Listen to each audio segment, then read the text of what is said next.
Hi hello నమస్తే, నేను Nagina. Welcome to multi task ma'am channel. ఈరోజు ఈ వీడియో లావెండర్ ప్లాంట్ గురించి అండి. మనం ఈ ప్లాంట్ని చూసే ఉంటాము. అయితే ఈ ప్లాంట్ని మనం ఏ విధంగా పెంచుకోవచ్చు, ఎలాంటి కేర్ తీసుకోవాలి, ఏం చేయకూడదు, ఇలాంటివన్నీ కూడాను ముఖ్యంగా బిగినర్స్కి ఉపయోగపడేలాగా కొన్ని ముఖ్యమైన పాయింట్స్ ఈరోజు ఈ వీడియోలో మీ అందరికీ షేర్ చేయబోతున్నాను. ఫస్ట్ ఈ ప్లాంట్ గురించి తెలుసుకుందాము చాలా షార్ట్గా. దీన్ని లావెండర్ ప్లాంట్ అంటారండి. ఇది మనకి ఎక్కువగా మనం పర్ఫ్యూమ్స్లో అలానే సోప్స్లో రూమ్ ఫ్రెషనర్స్గా ఈ లావెండర్ ఫ్రేగ్రెంట్ని యూస్ చేస్తూ ఉంటారు. స్కిన్ కేర్ ప్రొడక్ట్స్లో కూడా యూస్ చేస్తూ ఉంటారు. సో అది ఇదన్నమాట.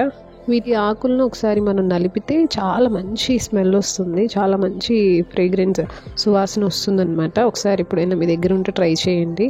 అయితే ఫస్ట్ ఈ ప్లాంట్ని మనం ఏ విధంగా పెంచవచ్చు అనేది తెలుసుకుందాము. ఈ మొక్కనండి మనం కటింగ్ ద్వారా పెంచవచ్చు. అయితే అంటే దీన్ని ప్రాపగేట్ చేసుకోవచ్చు. ఒక చిన్న కటింగ్ దొరికితే మనం దాని ద్వారా ఈ మొక్కని ప్రాపగేట్ చేసుకోవచ్చు అనమాట. ఈ మొక్క కటింగ్ ద్వారా మీరు పెంచాలనుకుంటే కనుక ఫిబ్రవరి మంత్లో కటింగ్ ఒక చిన్న 5 to 7 ఇంచు కటింగ్, అది కూడా లావుగా ఉన్న స్టెమ్ని తీసుకొని మనం మట్టిలో పెట్టుకుంటే కనుక ప్రాపగేట్ చేసేసుకోవచ్చు ఆ విధంగా. అయితే పెట్టే ముందు రూటింగ్ హార్మోన్ మీ దగ్గర ఉంటే కనుక దాంట్లో డిప్ చేసి మట్టిలో పెట్టుకుంటే త్వరగా ప్రాపగేట్ అవుతుంది. రూటింగ్ హార్మోన్ లేదు అనుకున్న వాళ్ళు హనీ కూడా యూస్ చేయొచ్చు. హనీలో డిప్ చేసేసి మట్టిలో పెట్టుకుంటే త్వరగా రూట్స్ అనేవి ఫామ్ అవుతాయి. ఈ మొక్క నీరు తక్కువగా ఉండే ప్లేసెస్లో పెరుగుతుంది, లైక్ డెజర్ట్ ప్లేసెస్లో. సో చాలా తక్కువ వాటర్ ఉండే ప్లేసెస్లో పెరుగుతుంది అనమాట.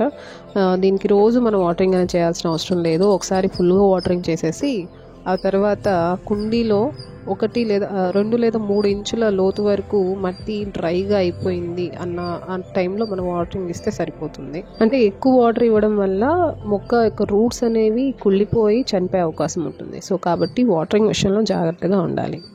అండ్ తర్వాత అండి, మనం మొక్క పెట్టేటప్పుడే వెల్ డ్రైన్ సాయిల్ని మనం అలాంటి సాయిల్లో పెట్టుకోవాల్సి ఉంటుంది. దానికోసం 1 వంతు మట్టి, 1 వంతు ఇసుక, 1 వంతు కంపోస్ట్ ఇలా సమపాళ్ళలో తీసుకొని కలుపుకొని సాయిల్ మిక్స్లో పెట్టుకుంటే మొక్క బాగా పెరుగుతుంది.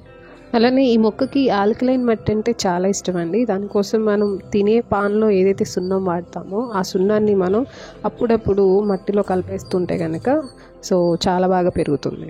ఇక సన్లైట్ విషయానికి వస్తే ఈ మొక్కకి 8 hours సన్లైట్ అనేది అవసరం అవుతుంది. ఈ మొక్కకి ఎండ అంటే చాలా ఇష్టం. అంటే ఎండ పడే ప్లేస్లో మీరు ఈ మొక్కను పెడితే ఇది బాగా పెరుగుతుంది. అలానే ఈ మొక్కని మస్కిటో రిప్లెంట్ ప్లాంట్ కూడా అంటారు. ఈ మొక్క పెట్టిన ప్లేస్లో పక్కన ఉండే ప్లేస్లో మొక్కలకి ఎఫీడ్స్ అనేవి అటాక్ అవ్వకుండా ఉంటాయి. సో అదండి ఈరోజు వీడియో. ఐ హోప్ ఈ వీడియో మీకు నచ్చింది, యూస్ఫుల్ అవుతుంది అనుకుంటున్నాను. ఈ వీడియోలో అందరూ నాకు కామెంట్ బాక్స్లో తెలియజేయండి. నేను మళ్ళీ నెక్స్ట్ వీడియోలో కలుస్తాను. And then bye, thanks for watching, have a nice day.